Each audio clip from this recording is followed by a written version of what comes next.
Hello, and welcome to this week's episode where we are going to dive in and go over the astrology and human design transits for the week of February 19th through February 25th. Also, hi, my name is Erika Layne. If you don't know me, I am an astrologer. I read human design charts. I'm also a Reiki master and a psychic medium. And if you would like to find out more about me or book any of my offerings or services, please click the link down below, read the description down below where you can find all the links to everything that you might need. And also, if you find this episode to resonate with you or be helpful to your life, please consider liking, subscribing, sharing, all that good stuff to help me grow and help me continue to do this type of thing for more and more people. So yeah, let's go ahead and get into the week. I have got my notes here in front of me. And I'm also gonna, pull up the chart as we do that this time as well. So today is Monday, February 19th. Actually, you know what? Before I talk about today, I do kind of want to talk about last week for a brief moment. Honestly, all of those Pluto conjunctions that we had go on before and after Valentine's Day, I honestly thought that we were going to get a lot more like sauce, I guess, out of that whole transit.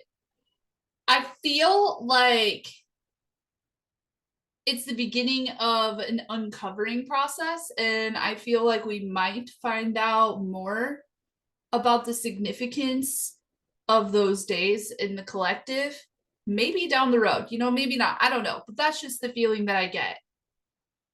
I think also on an individual level, it was revealing in a way. And it was a lot about what I said last week about orienting ourselves towards freedom. And I think that we're going to kind of wrap that up in a nice little package this week with the stuff that I'm about to talk about. So, yeah. So today, Monday, it is February 19th. And for right now, the moon is in Cancer. For my reflectors out there, the moon is in the quarter of civilization. And I shouldn't say like for my reflectors, because honestly, this is for everyone. I just know that the reflectors who follow me, my fellow reflectors, we are always, kind of like curious about the moon transits. And it's so hard to follow the moon when it shifts through like all of these gates in a single day, right? So I try to kind of stick with like the zodiac sign in the quarters to kind of like keep this, I guess, easier and like easier to track and follow. And also just to like kind of allow yourself to like really feel what that feels for you. There's like that. To feel how that feels for you rather than getting too in your head about it, because like that's kind of the point in these modalities and these systems is to feel into your body and get out of your head more, right? So yeah, we're in the quarter of civilization, which is purpose fulfilled through form. So this is the manifesting quarter still as well. It's when we are kind of like taking what's within and we're forming it out there into material reality. Also, with the moon in Cancer, we also just had the sun move into the sign of Pisces. So we are officially in Pisces season. Happy birthday, all my Pisces people out there. And, this season is a lot about finality. It's a lot about spirituality. It's a lot about emotion, especially collective emotion. And it's a lot about going with the flow of spirit instead of kind of like nudging up against it.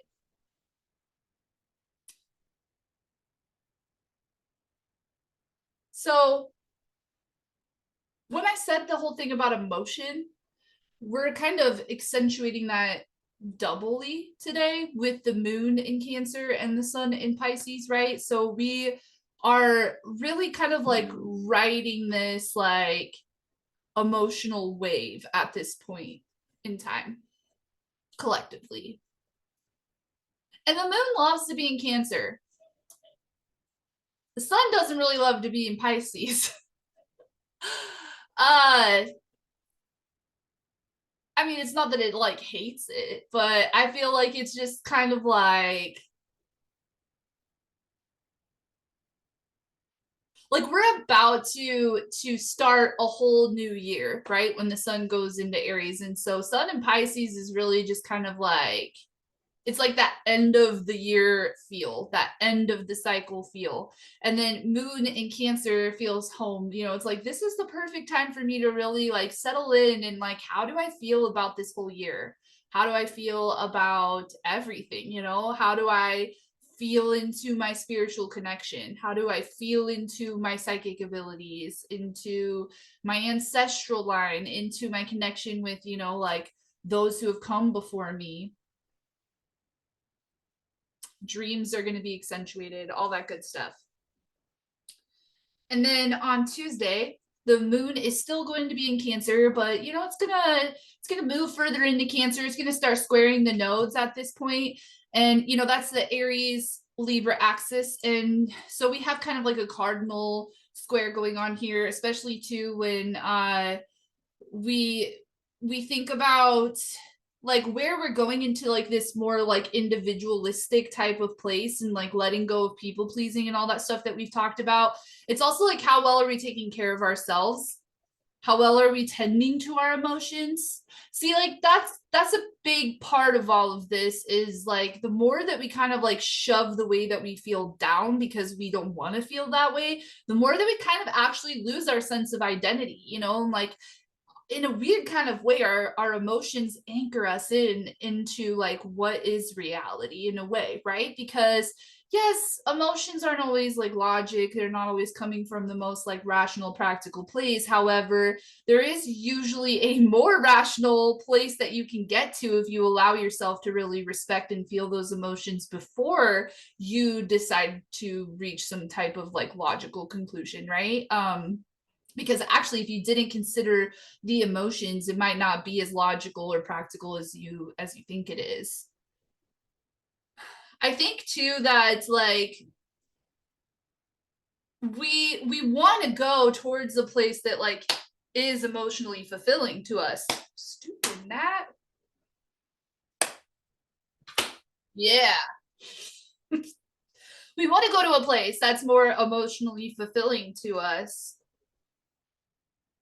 and honors our true authentic selves, right? And it can't honor our true authentic selves if it's not also emotionally fulfilling. That's just a part of the package. It's a part of the story.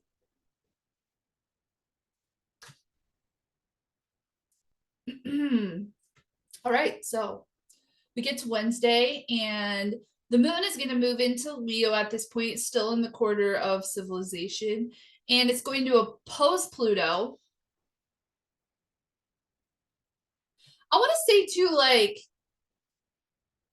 it is interesting, like last week moving through all of those Pluto conjunctions, especially with Venus and Mars, and now Venus and Mars are going to come up and conjunct each other this week. This moon through Leo phase before the full moon is really cool to get this other perspective on all of those transits. So again, when I say like I didn't feel like last week was as spicy as I thought it was going to be, it might be this week that ends up being the spicy week. I don't know, but I don't like to be the type of, I just want to kind of go off on a little tangent about that. I don't like to be the type of astrologer that makes like predictions, right? I think that it's all timey-wimey and weird, and none of us really have all the answers. And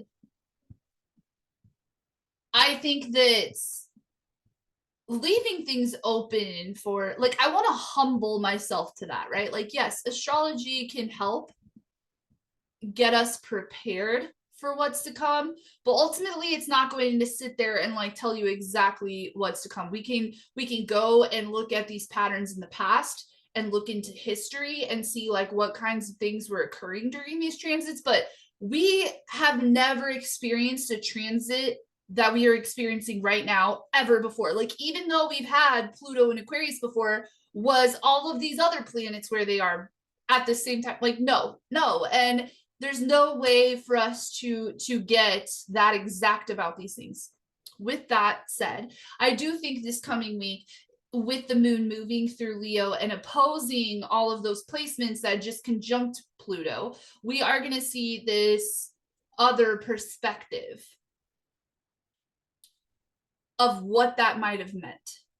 We might be looking at last week, this week, from a different place.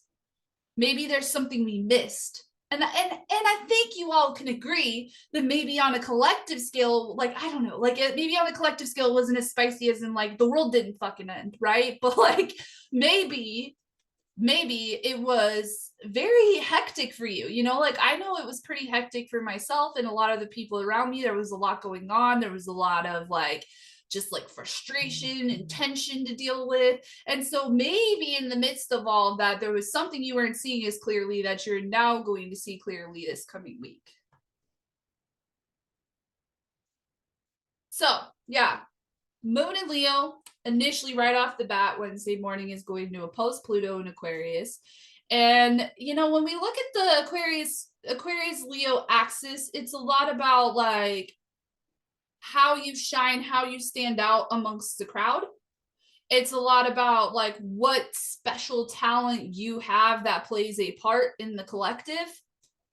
It's how like proud, how much you take pride in your individuality, even if it's different from like the more homogenized place of like groupthink and like groupthink and cult mentality and all of that is kind of like the icky side of Aquarius, right? And that is why we need that duality of like, yes, collectivism is great, but we also need that individuality in order to keep it healthy, you know, because if you're, that's what I love about astrology is it really fucking like just like destroys that all or nothing thinking, because really it's about perfect like blends and balances of different energies. And I don't know, like I'm a Libra rising, so that could just be me, that I always think of astrology in that way of like how can we kind of blend these different energies like in an alchemical type of way to make a more healthy like reality, right? So too extreme of Aquarius is unhealthy just as much as too extreme of Leo is unhealthy. And the Pluto transit in Aquarius is really going to highlight and show us the unhealthy extremes of Aquarius, right? And so with this moon transit, we might really be like feeling into that.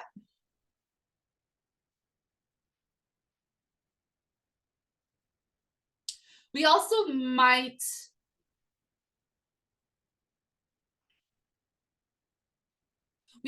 really be feeling all of the ways in which our light has felt unable to shine in the past, or how we have felt maybe like we are drowning in groupthink or collectivism.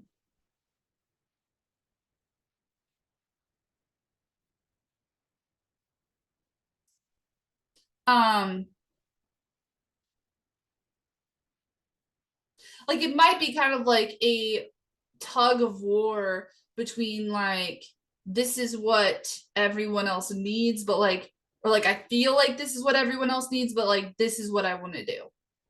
And also, it could be a great time or opportunity to really help other people feel like they matter and like show them like how they are special. Like this is like kind of like if you're participating in any type of like group oriented projects or anything right now, it would be a good time to also be like, you know, hey, you are really good at this, and thank you so much for providing this unique perspective on this, and like et cetera, et cetera.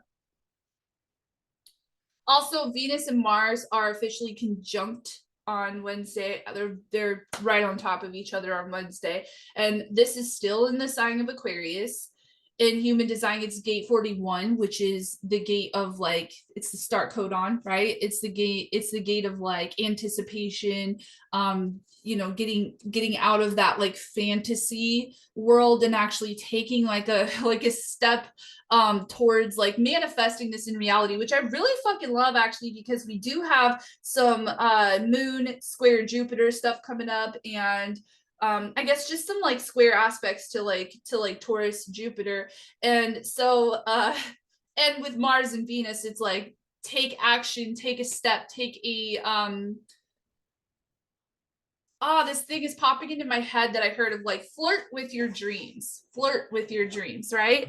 Because see, that's the thing, is like with that gate 41, there could be all of these fantasies, dreams going on in our head of like, ooh, this is like how I could see my life, or this is how I could see my perfect partner, or this is how I could see my perfect career, or the world at large. Like, this is what utopia would look like.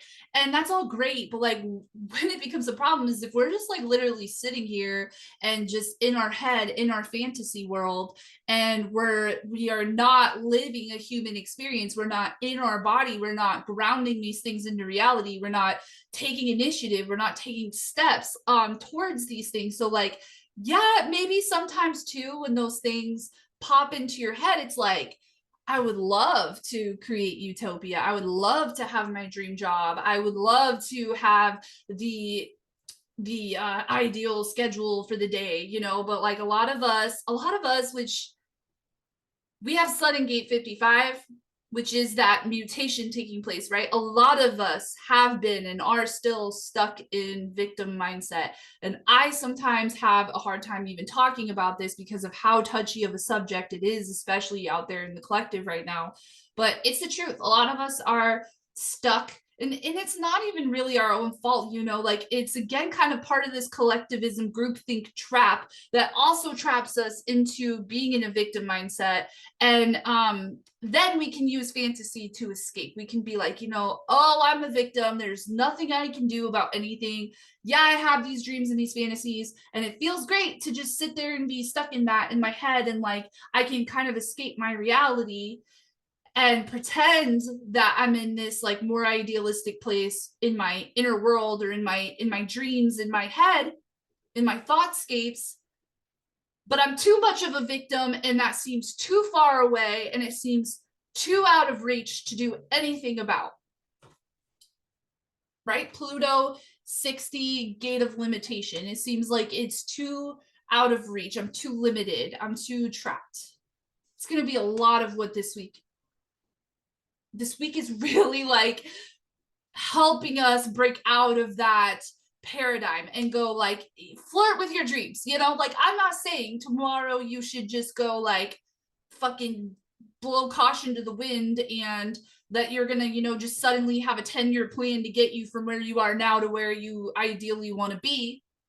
But you could do anything at all, you know. You could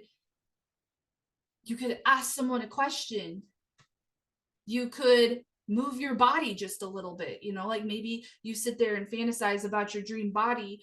Yeah, you know, like maybe it's too hard to figure out right now to get like a gym membership or to fit it into your schedule, etc., etc. But you could just dance, you know. You could just move your body, you could just stand there and be grateful that you can stand, that you have the muscles to hold you up. Like, you can do literally anything at all to just flirt a little, just a little, with these dreams that you have. And I think that come Wednesday, we also are really gonna like have to deal with the fact of like if we feel capable or not, if we love ourselves and feel worthy enough of these dreams to come true as well, right? With that moon moving through Leo. And if you are someone who feels, you know, invisible, who doesn't feel seen or validated, see and validate others. Oh my gosh, it's like I'm being attacked by gnats right now. Like, I'm gonna have to come down here with an apple cider vinegar concoction after this, because it's like I haven't been down here in a couple of days and they're just wild. Okay. So let's move on. Thursday. The moon is still in Leo. It's going to square Jupiter, like I said. So, like, again, are you taking any action in the 3D material reality?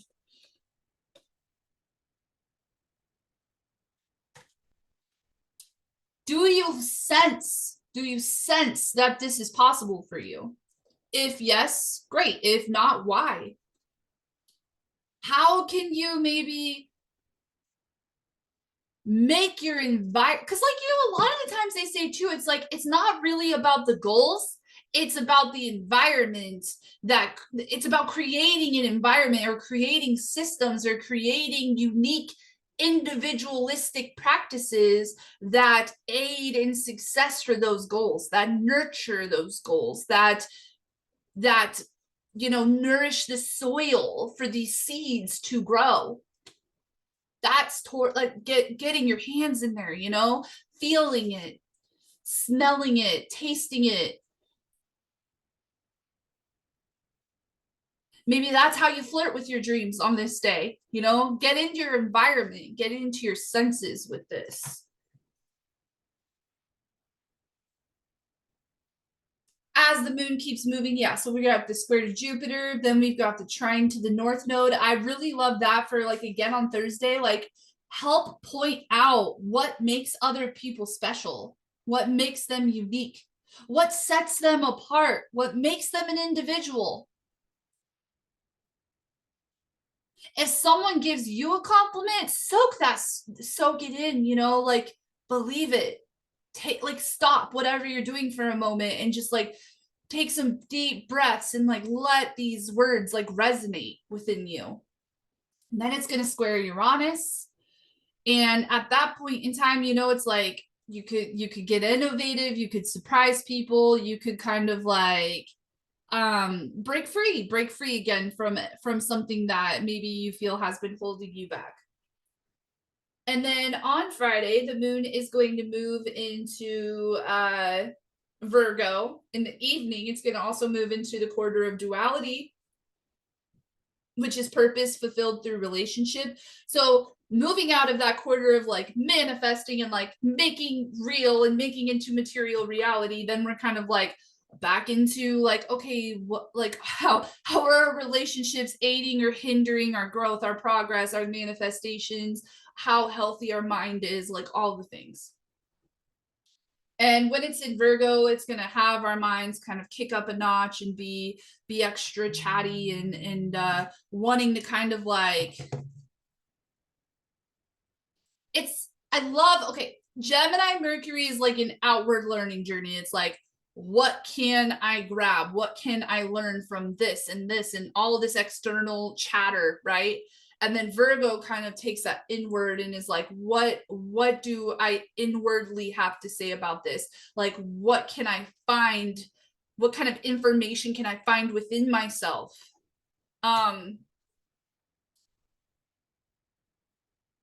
It's also like the moon, right? Is like an inward kind of cleaning process as well, of like, if you kind of like take a perspective on the types of information that is getting pulled out of you, and like, is this junk or is it useful, right? I don't know why that's what came out of me, because I'm trying to think of an example of that. I don't know why, but I'm kind of seeing it as like, if somebody asks you a question and like, instead of saying like, I don't know, or like humbling yourself, I guess, to, because I kind of keep getting drawn back to this, like, this desire to know everything, or like also that we think that we're like lesser than if we don't have an answer to some type of question. So like, sometimes people can just like pull shit out of their ass or make things up just so that way they have an answer, rather than being kind of humbled to the question and being like, I could pull an answer out of my ass, but I feel like this question is worthy of a bit more than that, a bit more than this answer pulled out of my ass. So like, let me contemplate it a bit, let me go inward a bit and find out like why nothing of value is coming up here.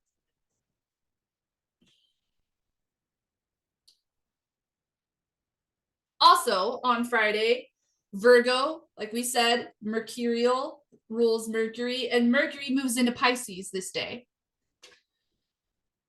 So, like in this full moon aspect that's developing with the sun in Pisces, and now Mercury moved into Pisces, opposing this Virgo. So we've kind of we still have all the shit going on in Aquarius, but we're kind of moving our focus into the Virgo Pisces axis at this point. And we talked about how like Pisces is like this spiritual connection and emotion and the end and the finality and the dreams and the fears and the subconscious and the afterlife and all of those types of things. And then Virgo on the other side is like, but how fucking practical is this? You know, like how well are you embodying these spiritual principles? What are you actually like role modeling in the world? Are you truly believing like that you are a fractal piece of this God consciousness? And if so, what are you doing with that? Because also the cool part about this is to kind of remind us of like getting stuck in spirit, in mind, in crown chakra oriented things and not grounding it into reality. First of all, is doing no good to the human earthly plane, and second of all can also lead you to a place of like psychosis, you know, again, like always like a hamster running on this wheel of like needing to find truth or going on this truth seeking journey just to realize that we're never going to fucking have all the answers, that we're not meant to have all the answers, that we are meant to surrender to the flow of life and not try to control everything and not try to obsess over like self-awareness. I don't know, it's so hard to explain to you guys like this particular concept. I feel like it's one that I have also been heavily going through over the last like several months of like getting to that place of being overly heavy in spirit and mind and kind of like not in body, not in human, not in human. uh that I don't know. I don't know how else to say that, because maybe it's because I don't need, like I used to stress about coming up with the right words to explain these like inner epiphanies or realizations or awakenings, and like how can I share this with the world. But the silly thing about that is, again, like it's a very individual thing. Like I could sit here and have all this fun with language and thought and words and try to like to form that connection with my thoughts and my words, but it won't really mean anything unless you have also experienced it yourself.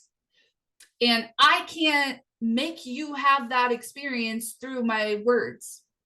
You have to get into your body and have that experience in your body, right? Then we can connect, and we can almost like, then it's going to be like the people that hear what I'm saying right now, and even though it might not make any fucking sense, are like, yeah, I get it, dude, right? um but that's a lot about Virgo. It's like getting into your body, you know, assessing the health or sickness of the different facets of body as well, because that's another confusing part about it. Like I think a big part of the reason why I neglected body and health for so long is because I saw it as just this like simple thing. Like I don't think I realized how much spirit thoughts actually reside in different facets of my body, right? How much my body actually aids in the other two. And that really is that harmony, that balance of all three, that you can experience in your body if you allow it to happen and stop trying to control everything up here. Stop thinking that you can know it all.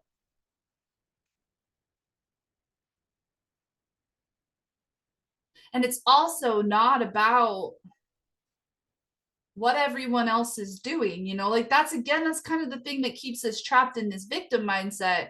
It's about our reaction, our health towards those things. It's about what we do with what happens to us. our reaction to the things going on around us.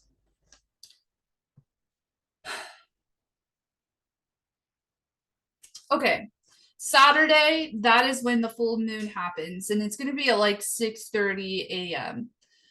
This is going on in Gene Key 59 while the sun is in Gene Key 55. Like I said, also too, guys, like I just fucking love Gene Key. So like I would just strongly encourage anybody listening to like check that out, you know. Go look up your Gene Keys profile. Go see what that's all about. Take Richard Rudd's course, or I can even help you, or like get the books, you know, purchase the books and read those. That's another good option. But I feel like the 55 coming back up is just reminding me how important the whole thing is, and like how much of it is breaking us out of this victim mindset. And I also kind of like just want to say, when it comes to this full moon happening this coming weekend,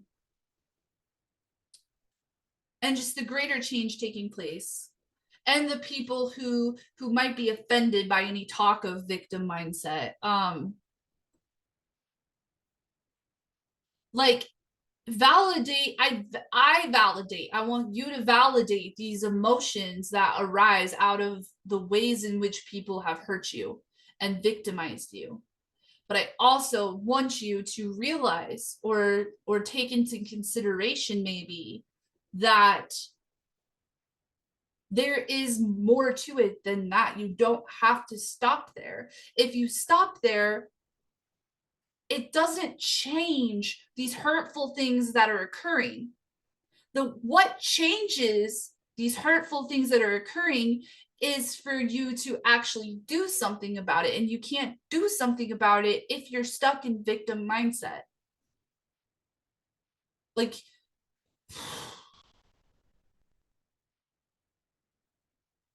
we have to liberate and free ourselves, or we will be victimized.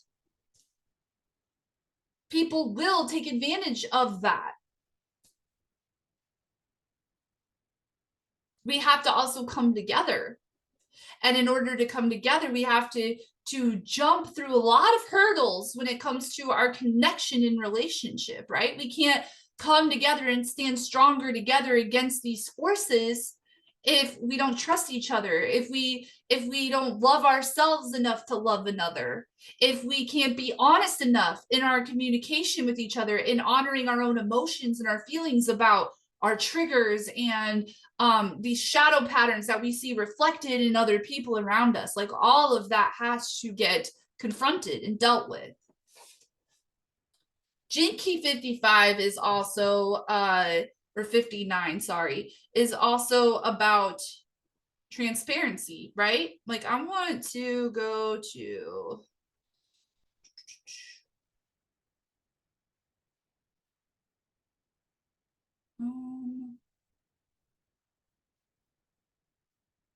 what day is that?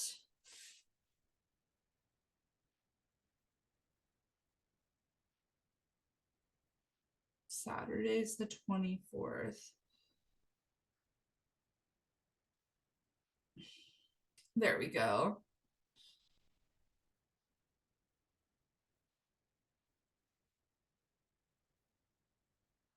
Okay, yeah. Gene Key 59, it's the shadow of dishonesty, the gift of intimacy, and the city of transparency. The opposite gate is 55. That's what I was talking about, where the sun is right now. It's breaking out. It's essentially breaking out of victim mindset. There's so much more to it than that, but you know, like I really just strongly encourage you to look into that more for yourself, especially this coming week. But one thing I remember about the 59 is kind of that the sexualness to it, that sexual tension, especially between like men and women, and like how kind of like that dishonesty is what kind of creates that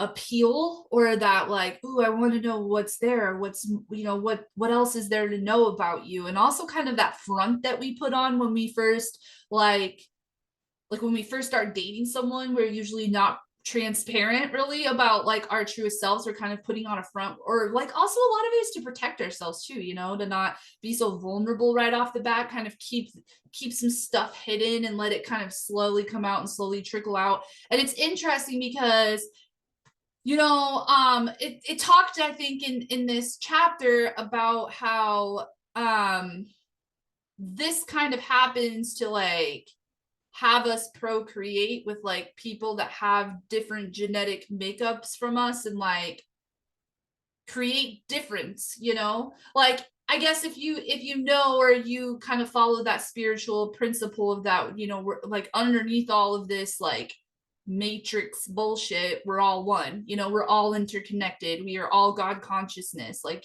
yada yada yada, right? If you feel that or resonate with that, then you can also see how it's interesting that like we create so much duality, we create so much difference, and that's what creates all this like variety and beauty and diversity that we see out there in the world. But like it's all kind of a trick, you know, because under that we're all one. But like honestly, it's also kind of needed to get us to that place of realization that we're all one in the right way. Because like I mean, think about it, if we didn't do that and we all kind of just like I guess what I'm saying is like it wouldn't be as beautiful of a world if we just created a bunch of sameness. If we all looked alike and we all spoke the same and have the same opinions and beliefs and whatever, like it'd be a kind of a boring existence, a boring life, right? So like we kind of come here to create all that duality just to have this experience to lead us back towards that oneness. And I wonder if it's just a way of us appreciating it more, you know?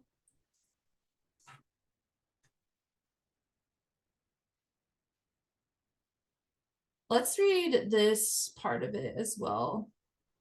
Yeah, because even this says the gate name sexuality dispersion. The gate of sexuality is about fertility, seduction, and the drive to reproduce and leave something behind, be it children or lasting projects. Gate 59 has a very strong sacral sexual power, which aims to create closeness, enter into relationships, and break boundaries, not only in an intimate way, but also within the community. 59 needs gate 6 to regulate this sacral energy as to not become overly pushy. And 6 is the gate of friction. And then obviously the opposite gate where the sun is 55, the gate of spirit. Also during this full moon, we have Mars and Venus square Jupiter. So we got another square to Jupiter. Jupiter in Taurus is good luck and abundance through material reality, through grounded approach, through slow and methodical, through our senses. Mars and Venus at this point are in gate 19, which is the shadow of codependency. So like also too, and with that, with Jupiter being where it is, it's also in the third eye at this point. So it's like, again, kind of like what I talked about like needing all the answers, or feeling like you need all the answers before you can take action. And this is kind of like a way to nudge back against that and say like, we could become addicted to needing the answers and maybe relying on things externally for the answers, which creates that shadow of codependence where Mars and Venus are.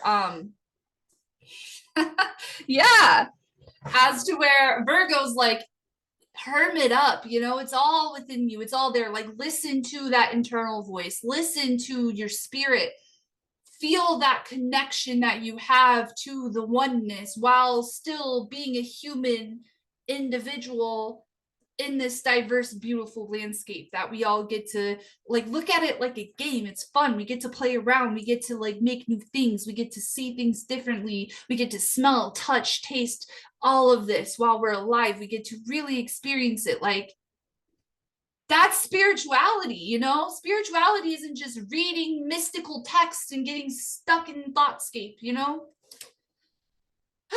Okay, Sunday. The moon is still in Virgo and Venus and Mars are still square Jupiter. So like we are just kind of having a continuation of this full moon energy. Also keep in mind that full moons are a time to release and to shed, right? So we're just going to continue to do that throughout the weekend. We're going to continue to like clear clutter and freshen things up, freshen up our perspective in our inner landscape and our thoughts and our opinions. Take little bits of guided action to flirt with our dreams. Okay, let's get into the cards because I don't know how long I've been going off over here. Hopefully not too long. Okay, so the first card I got was Jocelyn, she who persists, perspective, defiant, persistent. Sounds a little Aquarius.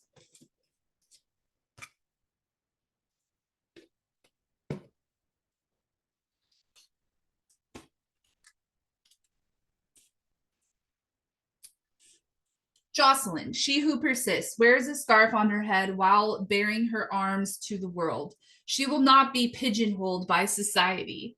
She is on a quest to find herself in a way that makes sense to her own inner voice. Holy shit.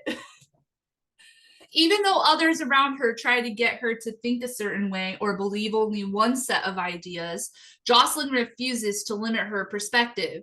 Her goal in life is to live so she is noticed for doing things she holds important. It is not an easy path, but Jocelyn will persist.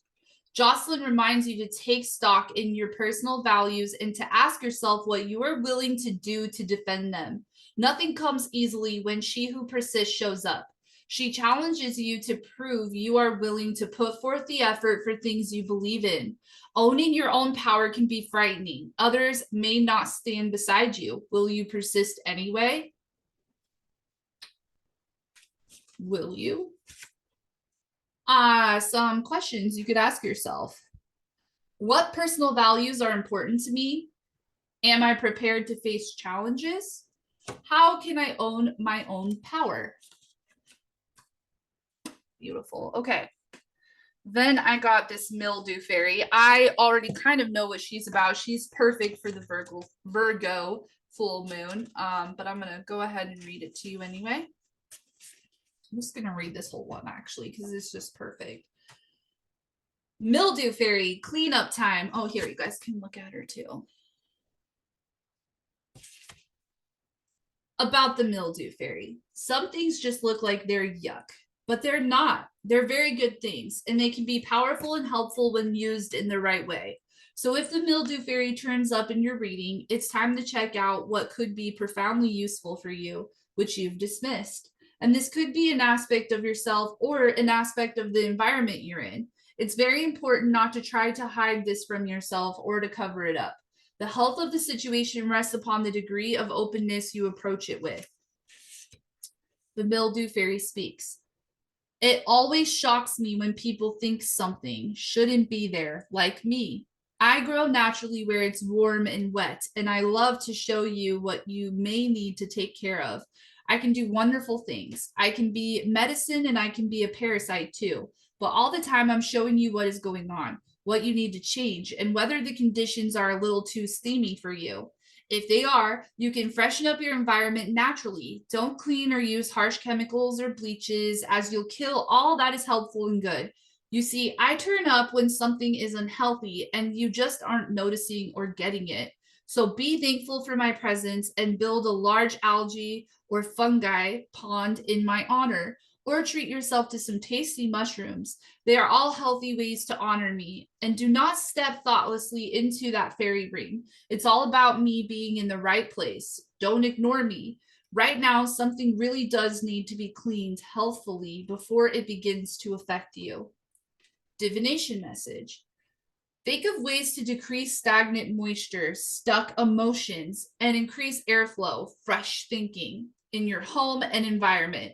When the mildew fairy comes to pay a visit, it's likely things are a little stagnant, a little over emotional, and that fresh new air and thoughts need to be brought in to clear the situation up. She can mean a fresh way of thinking or a fresh point of view or a release of emotions that could be pooling in one area. Her appearance never means covering up. It means working with the environment you find yourself within. Like the mildew, oops. Like the mildew fairy said, a little of her can be medicine, and a great deal of her can be maddening. Where she turns up will tell you lots about what needs a fresh new approach in your life. And if she is inside, lurking in cupboards or in the bathroom, instead of decorating pebbles by a pond, you know that the presence of unhealthful energy needs to be addressed, not rationalized and excused, and never ignored. It's a really good take on everything that I said, you know, about this perspective on emotion, right?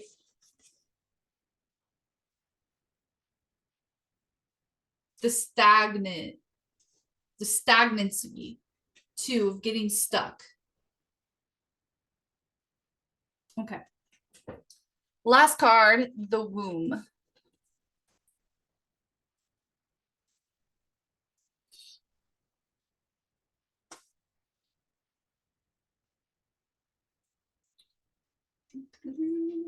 There it is, 150, 155, 55 coming up again. It's kind of cool. The womb, the nest, the belly, the origin. Everything has an origin story. The womb archetype asks us to contemplate the beginning beyond the beginning, the mother beyond the mother. In a world that often negates the power and necessity of feminine principles, this card returns us to the warmth, tenderness, and sacred intelligence from which we came. It is a card of receiving, not achieving, of accepting love from the mother of us all. She is the life-giving force that forgives and cherishes even the most wounded and desperate soul. No matter how lost you are, the womb awaits your return to help you heal and grow. This card is a call to keep things simple, to return, to be reborn in the name of love. The womb is everywhere. It is beyond gender, beyond time. We are within it, and it is within us. When light, it is nourishment, harmony, warmth, and love. When dark, it is stricken, ecological crisis, infertility, imbalance. And you know, all of those things is also the mildew, right? The excessive stagnancy. What would honoring the feminine look like to you? Where would you begin? Imagine yourself as loved. As loved is a good place to start. Imagine yourself as loved. Consider that Mother Earth must also have a mother. Imagine her. And that's perfect for that Pisces duality to all of this, you know. The womb is the Pisces energy, and the mildew fairy is what we do in this world with it, you know. Like, we're healthily cleaning up all that is in the way of this womb warmth, love, energy that is capable to exist within all of us. And maybe that stagnancy is that groupthink as well, right? Okay, I guess that's all that I've got for you guys. Thank you so much. I hope that this was helpful. I would love to hear your feedback. You know, leave me a comment. Tell me what you think. Is this coming up? Like, is everything coming up in this episode helpful in your life right now? Like, does it resonate? Are you going through similar things? If so, like, you know, I'd love to hear your experience of that. If you have any constructive criticism for me, I would love to hear that as well. I would love to connect with you. And, you know, if you're listening to this on Spotify, there's also a way that you can give that a rating, which also helps. And yeah,